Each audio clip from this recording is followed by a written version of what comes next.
तो जय हिंद प्यारे बच्चों, मैं आपका बायोलॉजी एजुकेटर साहिल कुमार। स्वागत है मेरे channel no dot by education में। तो जैसे कि हम पिछले वीडियो में लैंगिक जनन के क्रिया विधि के बारे में पढ़े थे और साथ ही साथ लैंगिक जनन और अलैंगिक जनन में अंतर पढ़े थे, तो आज के वीडियो में हम बाबू पढ़ेंगे लैंगिक जनन का घटना के बारे में, लैंगिक जनन की घटना के बारे में, इवेंट्स ऑफ सेक्सुअल रिप्रोडक्शन के बारे में, इवेंट्स ऑफ सेक्सुअल रिप्रोडक्शन के बारे में पढ़ेंगे।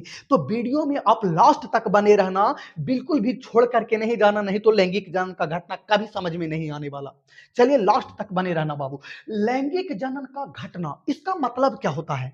पहले हम मतलब समझ लेते हैं, पहले अर्थ समझ लेते हैं। ये लैंगिक जनन के घटना का मतलब क्या होता है?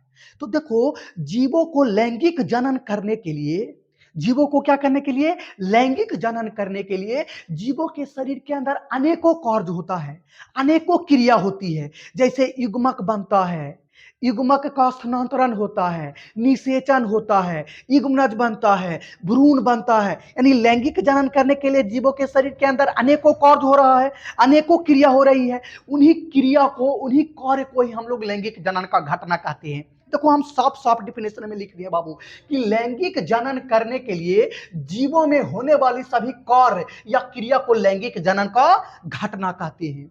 अब ये लैंगिक जनन की घटना को, लैंगिक जनन की घटना को मुख्यतः 3 भागों में बांट दिया गया है बाबू।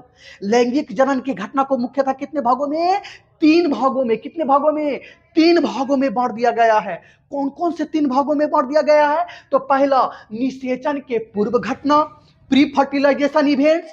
दूसरा, निषेचन जिसे कहते हैं फर्टिलाइजेशन। और तीसरा, निषेचन के पश्च घटना, यानी कि निषेचन के बाद में होने वाली घटना, पोस्ट फर्टिलाइजेशन इवेंट्स। तो निषेचन की पूर्व घटना की मतलब क्या होता है? यानी निषेचन की पहले घटने वाले घटनाओं को निषेचन की पूर्व घटना कहते हैं।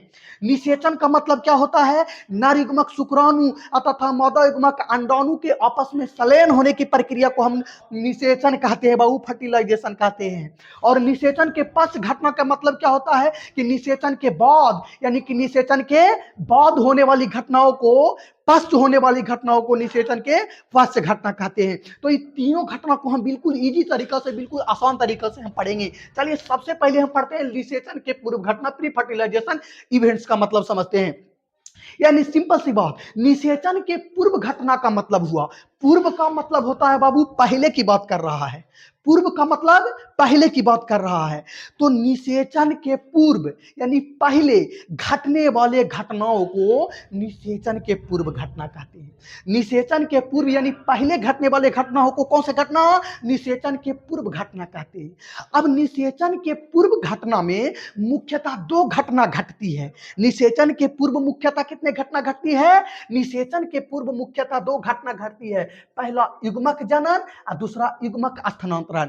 पहला युग्मक जनन जिसको हम कहते हैं इंग्लिश में गैमीटोजेनेसिस, और दूसरा है बाबू युग्मक स्थानांतरण जिसे हम लोग कहते हैं गैमीटो ट्रांसफर। अब युग्मक जनन क्या है, युग्मक स्थानांतरण क्या है, ये दोनों को हम बारी बारी से पढ़ते हैं। चलिए सबसे पहले हम पढ़ते हैं बाबू युग्मक जनन। गैमीटोजेनेसिस का मतलब क्या होता है?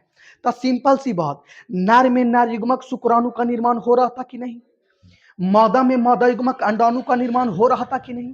तो नर युग्मक शुक्राणु तथा मादा युग्मक अंडाणु के निर्माण होने की प्रक्रिया को, यानी युग्मक के निर्माण होने की प्रक्रिया को ही हम लोग क्या कह देते हैं? युग्मक जनन कहते हैं, गैमीटोजेनेसिस कहते हैं। लेकिन लेकिन लेकिन युग्मक का निर्माण तो समझ गए कि युग्मक के निर्माण होने की प्रक्रिया को, यानी नर युग्मक शुक्राणु तथा मादा युग्मक अंडाणु के निर्माण होने की प्रक्रिया को युग्मक जनन कहते हैं। लेकिन नर युग्मक शुक्राणु का निर्माण कहाँ होता है भाई? मादा युग्मक अंडाणु का निर्माण कहाँ होता है बाबू? तो नर युग्मक शुक्राणु का निर्माण विरीसन में होता है और मादा युग्मक अंडाणु का निर्माण अंडाशय में होता है। विरीसन में भी कहाँ, अंडाशय में भी कहाँ? तब विरीसन तथा अंडाशय में एक जनन एपिथेलियम कोशिका पाई जाती है। विरीसन तथा अंडाशय में क्या पाई जाती है? एक जनन एपिथेलियम कोशिका पाई जाती है। उसी जनन एपिथेलियम कोशिका में नर युग्मक शुक्राणु तथा मादा युग्मक अंडाणु का निर्माण होता है। आपसे अगर पूछ लिया जाए कि युग्मक जनन क्या है, तो विरेचन तथा अंडाशय के विरेचन तथा अंडाशय के जनन एपिथेलियम कोशिका में, कौन सा कोशिका में? जनन एपिथेलियम कोशिका में नर युग्मक शुक्राणु तथा मादा युग्मक अंडाणु का निर्माण होने की प्रक्रिया को युग्मक जनन गैमीटोजेनेसिस कहते हैं। शॉर्ट तरीका से ये भी याद रखेंगे बाबू कि युग्मक का निर्माण होने की प्रक्रिया को युग्मक जनन कहते हैं। सिंपल सी बात। अब कहां हो रहा है वो भी मेंशन कर दिए यहां पे, यानी कि विरेचन तथा अंडाशय के जनन एपिथेलियम कोशिका में नर युग्मक शुक्राणु तथा मादा युग्मक अंडाणु के निर्माण होने की प्रक्रिया को युग्मक जनन कहते हैं। अब युग्मक जनन की हम बात कर रहे हैं तो युग्मक जनन दो प्रकार के होते हैं। गैमीटोजेनेसिस में कितने प्रकार के? दो प्रकार के बाबू। पहला शुक्र जनन जिसको हम कहते हैं स्पर्मेटोजेनेसिस, और दूसरा कहते हैं बाबू अंड जनन जिसको हम कहते हैं ओजेनेसिस। यानी युग्मक जनन भी कितने प्रकार के जी? दो प्रकार के। एक होता है शुक्र जनन और दूसरी होती है अंड जनन। शुक्र जनन का मतलब स्पर्मेटोजेनेसिस और अंड जनन को इंग्लिश में कहते हैं ओजेनेसिस। अब शुक्र जनन क्या है, अंड जनन क्या है? सिंपल सी बात बाबू, नर और मादा को अलग अलग कर देना। नर में नर युग्मक शुक्राणु का निर्माण हो रहा है कि नहीं? होता है कि नहीं? तो नर में नर युग्मक शुक्राणु के निर्माण होने की प्रक्रिया को शुक्र जनन कहते हैं। मादा में मादा युग्मक अंडाणु का निर्माण होता है कि नहीं? तो मादा में मादा युग्मक अंडाणु के निर्माण होने की प्रक्रिया को हम लोग अंड जनन कहते हैं। लेकिन नर में नर युग्मक शुक्राणु का निर्माण होता है। कहां होता है भाई? तो कहेंगे विरेचन में। विरेचन में कहां? तो शुक्र जनन नलिका में। और शुक्र जनन नलिका में कौन कर रहा है? तो एक प्रकार के कोशिका पाई जाती है जिसको हम लोग कहते हैं जनन कोशिका। कौन सा कोशिका? जनन कोशिका। तब विरेचन के शुक्र जनन नलिका के जनन कोशिका से नर युग्मक शुक्राणु के निर्माण होने की प्रक्रिया को शुक्र जनन कहते हैं, या डायरेक्ट पुरुषों के विरेचन में नर युग्मक शुक्राणु के निर्माण होने की प्रक्रिया को शुक्र जनन कहते हैं। अब थोड़ा सा और गहरा लिखना चाहते हैं तो ऐसे ही लिख सकते हैं जो हम पिछला डिफिनेशन बताएं कि विरेचन के शुक्र जनन नलिका के जनन कोशिका से शुक्राणु के निर्माण होने की प्रक्रिया को शुक्र जनन कहते हैं। और शॉर्ट तरीका से ये भी याद रखेंगे कि विरेचन में नर युग्मक शुक्राणु के निर्माण होने की प्रक्रिया को शुक्र जनन कहते हैं, स्पर्मेटोजेनेसिस कहते हैं। देखो डिफिनेशन में लिख लिए हैं, विरेचन के शुक्र जनन नलिका में, विरेचन के शुक्र जनन नलिका में जनन कोशिका से, कौन से? जनन कोशिका से नर युग्मक शुक्राणु का निर्माण होने की प्रक्रिया को शुक्र जनन कहते हैं, स्पर्मेटोजेनेसिस कहते हैं। अंड जनन क्या है? तब मादा में मादा युग्मक अंडाणु का निर्माण होता है कि नहीं?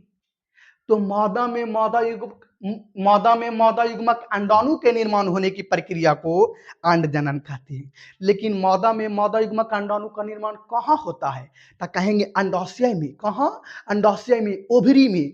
अंडाशय में कौन करता है? तो अंडाशय में भी पाया जाता है एक जनन कोशिका, वही जनन कोशिका अंडाणु का निर्माण करता है। तो देखो बाबू, अंडाशय के जनन कोशिका से मादा युग्मक अंडाणु निर्माण होने की प्रक्रिया को अंड जनन कहते हैं। अंडाशय के जनन कोशिका से, अंडाशय के जनन कोशिका से मादा युग्मक अंडाणु के निर्माण होने की प्रक्रिया को अंड जनन कहते हैं। समझ में आया? हम पढ़ रहे हैं क्या? निषेचन के पूर्व घटना पढ़ रहे हैं। अब पूर्व घटना में दो घटना घटती है, पहला युग्मक जनन और दूसरा युग्मक का स्थानांतरण। हम पहला प्रकार पढ़े हैं युग्मक जनन। युग्मक जनन दो प्रकार के था, शुक्र जनन और अंड जनन। यानी युग्मक जनन पूरी तरह से क्या हो गया? कंप्लीट हो गया, खत्म हो गया।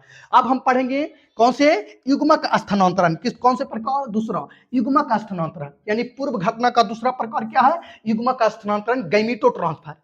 अच्छा, युग्मक स्थानांतरण का मतलब क्या है? युग्मक के मतलब तो समझ ही रहे हो, नर युग्मक शुक्राणु या मादा युग्मक अंडाणु की बात कर रहा है।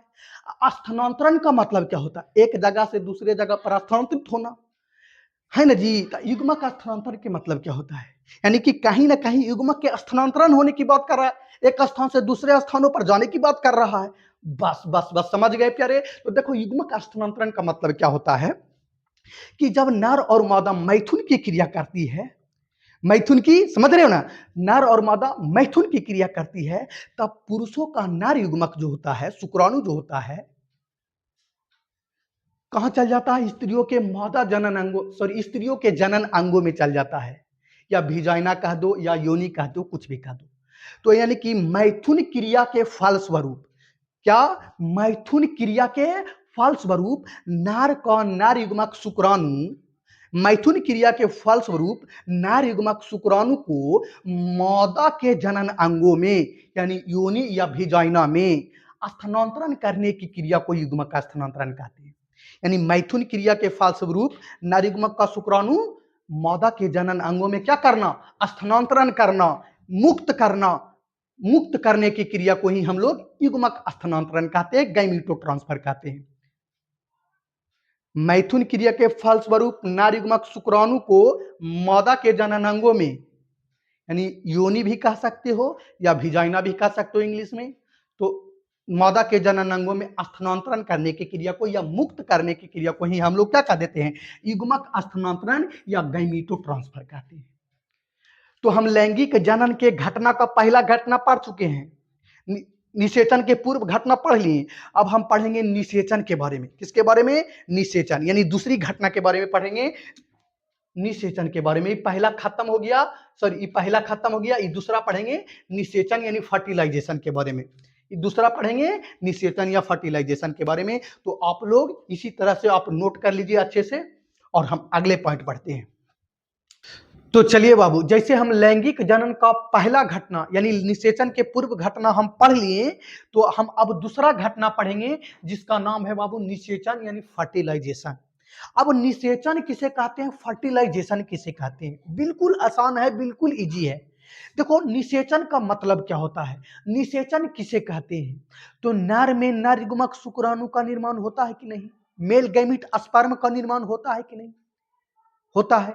उसी प्रकार मादा में मादा युग्मक अंडाणु का निर्माण होता है कि नहीं, फीमेल गैमिट ओवम का निर्माण होता है कि नहीं, होता है।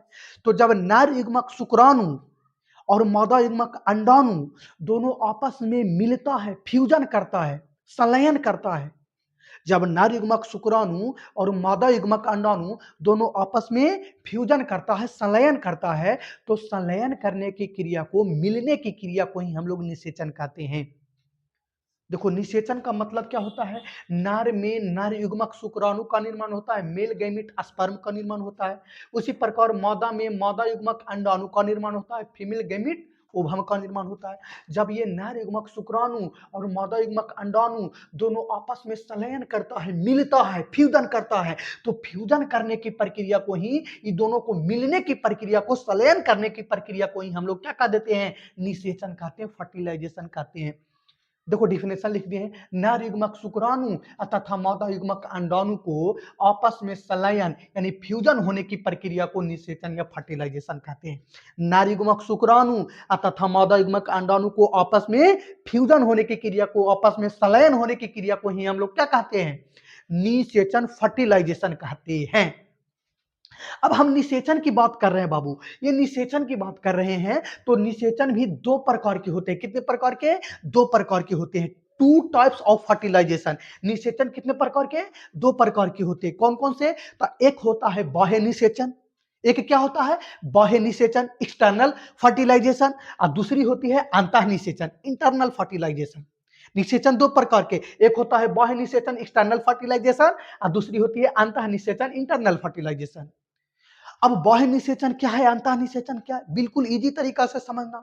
तब देखो, जब ये नर युग्मक शुक्राणु तथा मादा युग्मक अंडाणु का संलयन, फ्यूजन शरीर के बाहर होता है, जब नर युग्मक शुक्राणु और मादा युग्मक अंडाणु का संलयन, मिलन यानी फ्यूजन शरीर के कहां होता है, बाहर होता है, तो उसे हम बाह्य निषेचन कहते हैं।